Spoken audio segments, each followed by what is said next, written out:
Muito bem, na aula de hoje nós veremos um exercício envolvendo justeza e consistência de estimadores. E ainda vamos falar um pouquinho de eficiência, tá bom? Eu sou Thiago Marum, no side stage nós temos o querido Vinícius Castanho e vem com a gente que a gente já te conta tudo. Vai!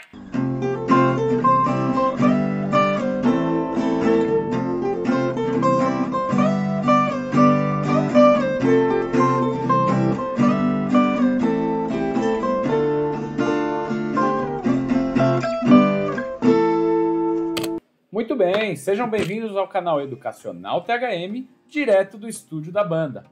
Vamos pedir para vocês continuarem compartilhando, curtindo, assinando, se inscrevendo no canal, enfim, dando seus comentários, tirando suas dúvidas e continuarem com esse apoio de sempre que vocês têm dado pra gente, tá bom? Muito obrigado aí pela força.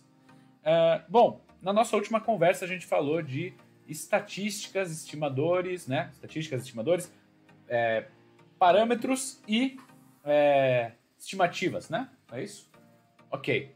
Então, agora a gente vai falar a gente vai ver um exemplo de justeza e consistência de estimadores, que foi também tema da aula passada. Para isso, eu vou precisar piscar lá para a nossa lousa digital, em que eu tenho deixado aqui, resumidamente, o que a gente falou de justeza de um estimador, cuja sentença ali que descreve uma justeza, um estimador justo, é o valor esperado do estimador corresponde ao parâmetro que ele está querendo estimar.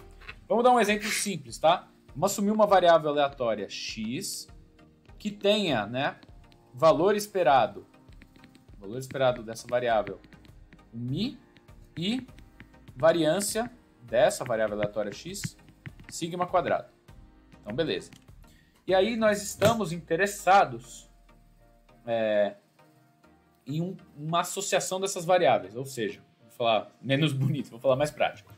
Eu pego lá esse x, ele vai ser o resultado da, vamos usar o exemplo da aula passada, altura de uma pessoa. Então, x é a altura de uma pessoa e e de x é a média da altura de todas as pessoas daquela população lá que você tem. Então, x pode assumir vários valores, eles são aleatórios, como a gente viu, resultados de experimentos probabilísticos, e, portanto, o valor esperado da altura de uma pessoa tem lá, o valor esperado dessa variável x tem lá uma determinada média, que é justamente a média da altura de todas as pessoas da população.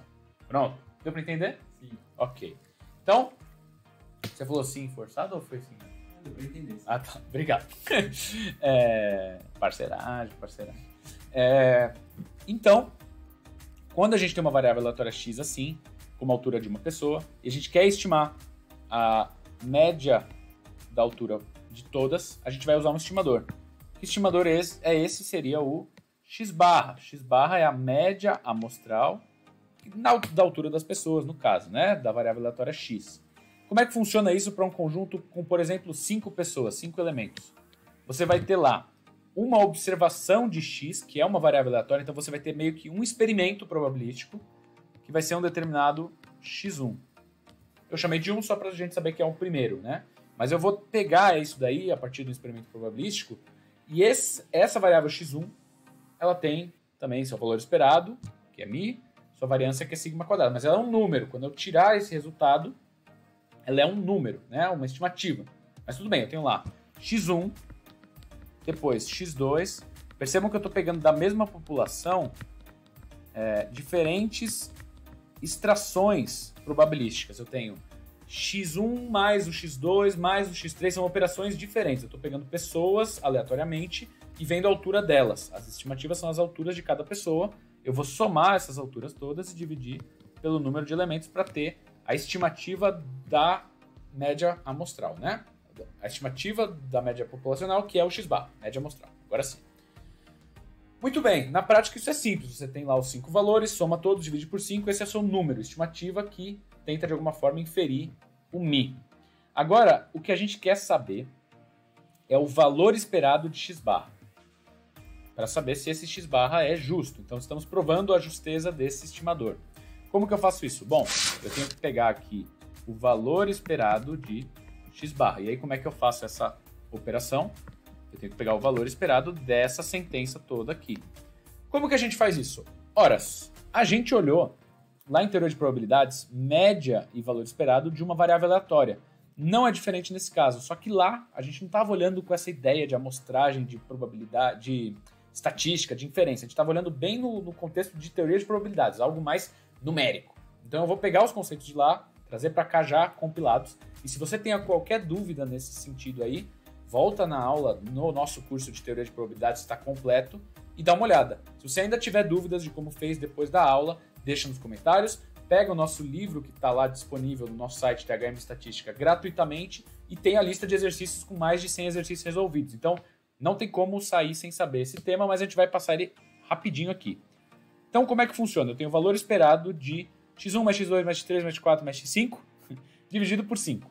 5 é uma constante. Então, quando eu tenho uma operação com valor esperado e eu tenho uma constante, eu posso tirar essa constante do valor esperado. Então, isso é a mesma coisa que 1/5 vezes o valor esperado de x1 mais x2 mais x3 mais x4 mais x5. Muito bem. Legal. Aí, o que acontece agora? Eu sei que esses x1, x2, esses xi são extraídos da mesma população, pelo mesmo procedimento. São só extrações independentes, mas eles são da mesma população. Então, o valor esperado de uma soma, nesse caso, é a soma do valor esperado. Olha só, vamos fazer isso com a maior calma do mundo. Vamos manter 1/5 ali. Como o E de x1 o valor esperado de x1 é o mesmo valor esperado do x2, que é o mesmo do x3, que é o mesmo do x4, que é o mesmo do x5. Por quê? Porque eles estão sendo extraídos da mesma forma, pertencem à mesma população. O valor esperado dessa soma toda é a mesma coisa que eu colocar aqui, ó, x, como se fossem variáveis aleatórias sem a identificação. E aí, em vez de fazer o valor esperado da soma de 5, isso é 5 vezes o valor esperado de x. Essa parte aqui costuma ser uma parte pouco comentada, o pessoal passa rápido, mas espero que tenha ficado claro. Ficou claro? Ficou. Muito boa a explicação. Muito obrigado pela verdade. Quando a gente chega nesse ponto, vocês veem que o valor esperado do x barra, ele pode ser escrito como uma vez o valor esperado de x, que por sua vez é μ. Então agora eu vou colocar aqui do lado em vermelho, que o valor... Vermelho, né? Claro, bem vermelho. Roxo. O valor esperado de x barra está dando μ. Rosa. Rosa? Rosa. Ah, perdão. Eu falei vermelho, é roxo, né? O roxo, rosa, lilás, sei lá. Tá bom. A gente não sabe direito cores. A gente está num curso de estatística. Enfim, o valor esperado do estimador está dando o parâmetro. Ou seja, essa sentença aqui mostra que o nosso estimador x barra é um estimador justo. Fica aqui uma sugestão para vocês fazerem a justeza desse estimador aqui. Em vez de pegar os 5 elementos, eu tenho lá um pacote de 5, mas eu pego só o primeiro e o último, ou talvez o mínimo e o máximo, enfim, eu pego 2 valores só. Vamos colocar aqui x1 mais x5 e vou dividir por 2. Então, se eu tivesse ali esse estimador, que é o primeiro mais o quinto, bem pequeno, dividido por 2. Se você seguir com essa lógica, você vai ver que esse estimador aí também é justo. E aí, por que eu escolho x barra e não um estimador como esse? A gente já vai ver. Vai ter a ver com outro conceito chamado eficiência. Mas, por enquanto, tudo bem. Dá para fazer justeza de vários estimadores desse tipo. E tem na nossa apostila, no site, uns exemplos aplicados disso. Eu sugiro vocês darem uma olhada lá para saber mais de justeza, tá? De consistência, a história já se passa pelo aumentar o número de elementos da minha amostra e a variância do estimador diminuir, tender a zero. Então, consistência vai estar muito ligado com o número de elementos da minha amostra afetar a variância, a dispersão do meu estimador. Então, vou colocar aqui nossa sentença da aula passada. No limite, quando eu amostro quase toda a minha população, a variância do meu estimador, vou colocar só este, vai tender a zero. Então, para a gente ver, a gente pode fazer a mesma operação agora com o x barra. Para isso, a gente precisa da variância do x barra. Vamos calcular a variância de x barra. Olha lá, variância de x barra nada mais é do que a variância de uma soma x1, podia ter pego, né, de lá, mas tudo bem. x1 mais x2 mais x3 mais x4 mais x5 dividido por 5 elementos.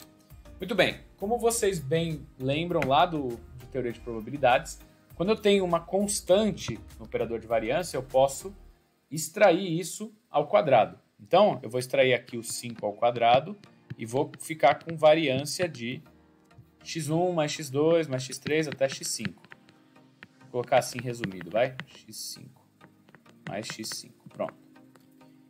Nossa, nem resumido deu certo. Aí, o que acontece, pessoal? Se eu tivesse n elementos, eu teria, em vez de 1 sobre 5 ao quadrado, eu teria 1 sobre n ao quadrado. E a soma aqui dos n. Mas tudo bem, estamos usando 5 para manter o nosso exemplo. A variância dessa soma toda é a mesma coisa que eu executar, não sei. Como é que fica isso aqui? A mesma coisa que se eu fizesse. Se eu fizesse, pode ser, né? Português é uma dificuldade.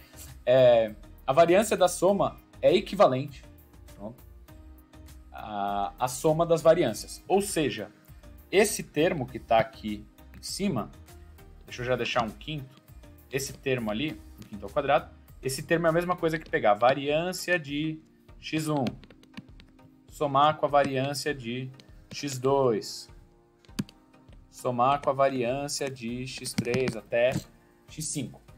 Por quê? Por causa daquilo que a gente comentou do mesmo jeito, de como como se dá a extração de cada variável aleatória nesse caso.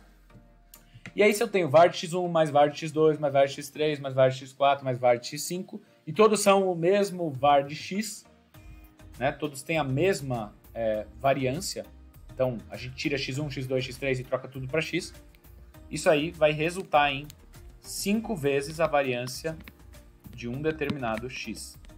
E aí a gente fica com essa sentença assim, em que eu tenho 5 e 5 ao quadrado, então eu posso cortar aqui um quadrado e fica 1 sobre 5 var de x.